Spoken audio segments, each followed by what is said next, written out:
సాధారణంగా తెలంగాణకు చెందినవారు కాదు అన్నమాచార్య.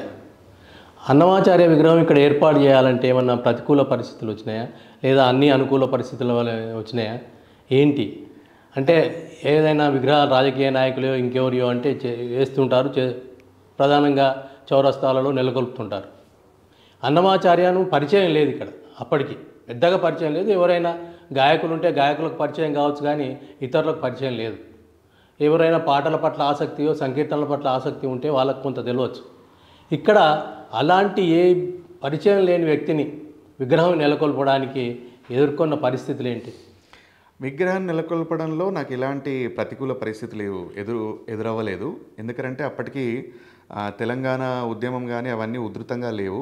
మళ్ళీ ఇంకొక కారణం నేను ఏమనుకుంటానంటే, అన్నమాచార్యుల వారు ఒక ప్రాంతంలో అక్కడ ఆంధ్రాలో పుట్టినప్పటికీ, తిరుమలకి దగ్గర ఉన్నటువంటి తాళ్ళపాకలో రాజంపేట తాలూకాలో పుట్టినప్పటికీ, ఆయన ఒక ప్రాంతానికి పరిమితమైనటువంటి కీర్తనలు కానీ లేదా ఒక పార్టీలకు పరిమితమయ్యే విధంగా సంబంధం లేకుండా ఆయన కీర్తనలు ఉన్నాయి. ఎందుకనంటే వెంకటేశ్వర స్వామి తిరుమలకే పరిమితము, ఆంధ్రాకే పరిమితం అంటే అక్కడికే పరిమితము. కానీ మనం వెంకటేశ్వర స్వామి కలియుగ దైవమయ్యి ఆయన తిరుమలలో కొలువైనప్పటికీ వెంకటేశ్వర స్వామి ఆలయాలు అనేటివి ప్రపంచమంతా ఉన్నటువంటి హిందువులందరూ పూజిస్తారు. సో మరి అటువంటి వెంకటేశ్వర స్వామిని గురించి రాసినటువంటి కీర్తనలన్నీ కూడా అన్నమాచార్యుల వారు సాక్షాత్తు శ్రీ వెంకటేశ్వర స్వామి ఖడ్గమైనటువంటి శ్రీనందకం యొక్క అంశంలో పుట్టినారు. అంటే స్వామివారి వైభవాన్ని తెలియజేయడానికి స్వామివారి అంశతోటి పుట్టినటువంటి వ్యక్తి ఆయన.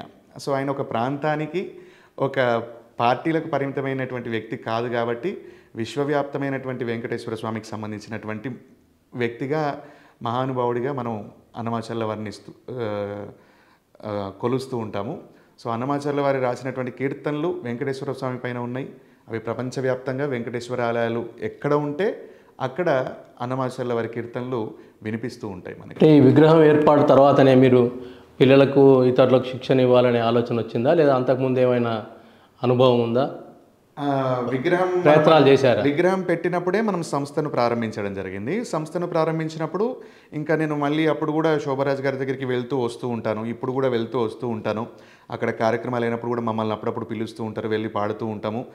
అయితే నేను నేర్చుకునే 10 మందికి నేర్పాలి. నా లక్ష్యం ఏంటంటే, మేము నేర్చుకోవాలనుకున్నప్పుడు, మేము ఇది ఒక పాటగాడిగా లేదా ఒక గాయకుడిగా స్థిరపడాలి అనేటువంటి ఆలోచనలు కలిగినప్పుడు మేము సరిగ్గా నేర్చుకోవడానికి అనుకూలటువంటి పరిస్థితులు లేకపోవడం వల్ల మేము నేర్చుకున్నటువంటి కొద్ది కాలం తర్వాత కూడా మళ్ళీ నేర్పే వాళ్ళు ఇక్కడ లేరు వేరే వాళ్ళకి. మాకు సీతారామ శర్మ గారు వచ్చిన తర్వాత, శివకుమార్ గారు వచ్చి వెళ్ళిన తర్వాత, స్వరసాధన కానీ తర్వాత శశిధర్ శర్మ గారు కానీ వాళ్ళందరూ కూడా వాళ్ళ పాఠశాలలో పెట్టినప్పటికీ కూడా తర్వాత క్రమంలో సరి అయిన ఆదరణ లేక కంటిన్యూగా రన్ చేయలేనటువంటి పరిస్థితి.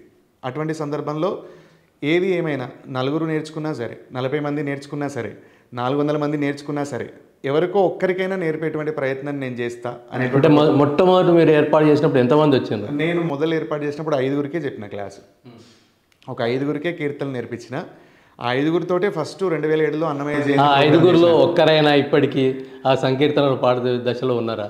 అయితే మర్చిపోయిన, అయితే రకరకాల దశ నుంచి వస్తారు. పిల్లలు ఏమవుతుందంటే సార్, మనకి నేర్చుకున్నటువంటి వాళ్ళు ఒక క్యాంపులో నేర్చుకుంటారు.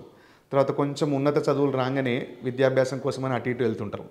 దీన్ని మేము పర్మనెంట్ సోర్స్గా పెట్టుకుందామంటేనే మాకు అవకాశాలు అరుదు, చాలా అరుదు. సో వాళ్ళకి ఒక ఇష్టంగా నేర్చుకున్నారు తప్పితే దాన్ని పర్మనెంట్ సోర్స్గా పెట్టుకోవాలని, లేదా దీంట్లో మనం డిగ్రీలు పీజీలు చేసి దీన్ని ఆదాయంగా ఏర్పాటు చేసుకోవాలనేటువంటి అదిలో ఎవరు ముందుకు రాలేదు. కానీ ఎక్కువ మంది నేర్చుకున్న వాళ్ళు ఫస్ట్ మొదటి బ్యాచ్లో 5గురు నేర్చుకున్నప్పటికీ తర్వాత 2007 నుంచి ఇప్పటి వరకు ప్రతి సంవత్సరం వేసవి శిక్షణ శిబిరాలు నిర్వహించడం, కొన్ని రోజులు నిరంతర సంగీత శిక్షణ తరగతులు కూడా, అంటే వారానికి 2 సార్లు అట్లా పెట్టి కొన్ని సంవత్సరాలు కూడా శిక్షణను ఇవ్వడం జరిగింది. ఇట్లా సుమారు ఒక 3000 మందికి పైగా ఇప్పుడు మనం సిద్దిపేటలో నేర్పించున్నాం.